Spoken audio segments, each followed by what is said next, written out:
মন খারাপ, সমস্যা নেই, আজকে একটা গল্প বলি, গল্পটা শুনেন। গল্পটা শুনে আপনাদের মনটা ভালো হয়ে যাবে। একদিন একটা কাক খুব কাঁদতেছে, কাঁদতেছে মানে অঝরে কাঁদতেছে। তো হঠাৎ একটা মিউজিশিয়ান আসলো।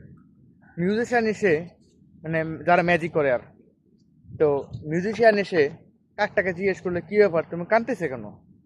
তখন কাক বলতেছে, তা কানবো না তো কি করবো? এটা আমার কোনো জীবন হলো? কেউ আমাকে পছন্দ করে না, আমার গায়ের রং কালো, ছোট কাল থেকে আমি ডাস্টবিনে ময়লা খেয়ে বড় হয়েছি, কেউ আমাকে পছন্দ করে না, সবাই আমাকে দূর দূর করে তাড়িয়ে দেয়। আমি যদি টিয়ার মতো হতে পারতাম, তাহলে কতই না ভালো হতে পারতো। মানুষ কত সুন্দর টিয়াকে পছন্দ করে, কত সুন্দর তাদেরকে ভাষা শেখায়, অথচ আমাদেরকে কেউ পছন্দই করে না। তখন ম্যাজিশিয়ান বলতেছে, আমি তোমাকে টিয়া বানিয়ে দিব, কিন্তু একটা শর্ত আছে। শর্তটা হচ্ছে তুমি আগে টিয়ার সাথে দেখা করে আসবা, তারপর আমি তোমাকে টিয়া বানিয়ে দিব। তো কাকটা ম্যাজিশিয়ানের কথা অনুযায়ী করলো কি জানেন? টিয়ার কাছে গেল, টিয়ার কাছে টিয়াকে খুঁজতে গেল। তো অনেকক্ষণ সে খোঁজাখুঁজি করছে, এক প্রকার বলতে গেলে সে হতাশ, ফিরে আসবে। ঠিক এইরকম একটা সিচুয়েশনে টিয়া পাখি নিজেই ধরা দিল আর বলতেছে, তুমি কি আমাকে খুঁজতেছো? যে হ্যাঁ। তখন বলছে, দেখছো কি সুন্দর, গাছের পাতার মতো কালার আমার, তুমি এতক্ষণ আমাকে খুঁজলা, অথচ আমাকে খুঁজেও পেলা না। তো পরে কাকটা বলতেছে, কত সুন্দর তোমার জীবন, মানুষ তোমাকে কত ভালোবাসে, তোমাকে তাদের ভাষা শিখায়, অথচ দেখো আমাকে কেউ পছন্দই করে না। তো তখন টিয়া পাখি বলতেছে, কে বলতেছে আমার জীবন সুন্দর? আমার জীবন অনেক খারাপ। তো তখন কাক বলতেছে, কেন, কি হয়েছে? তোমার জীবন কেন খারাপ হতে যাবে? তখন বলছে, এটা আমার কোনো একটা গায়ের রং হলো, গাছের পাতার মতো কালার, কেউ আমাকে খুঁজেই পায় না। তো তখন কাক কি করলো জানেন? আবার ম্যাজিশিয়ানের কাছে গেল।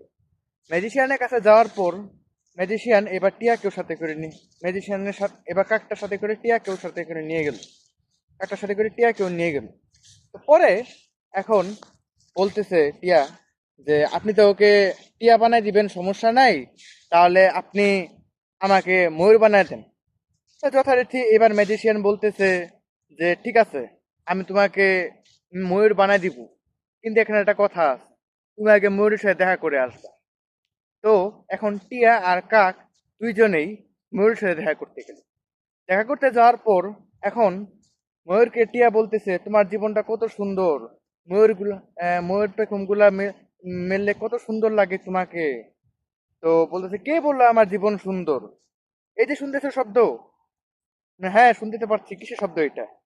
তারপরে বলতেছে, এটা শিকারী শব্দ, কেউ না কেউ এসে আমার পাখাগুলা কেটে নিয়ে চলে যাবে, আমার ময়ূর পেখম গুলা কেটে নিয়ে চলে যাবে। তুমি তো, কাককে বলতেছে ময়ূর, যে তুমি তো তাও কাল বাঁচতে পারবা, তুমি তো তাও যেখানে সেখানে উঠতে পারো, কিন্তু আমি যেখানে সেখানে উঠতে পারি না। আমি তো এটাও বলতে পারি না যে আমি কালকে বেঁচে থাকবো কিনা। তো এটা শুনে কাক আর টিয়া বুঝতে পারলো। এখন কি বুঝতে পারলো সেটা আপনারা কমেন্ট করে আমাকে জানাবেন। ধন্যবাদ।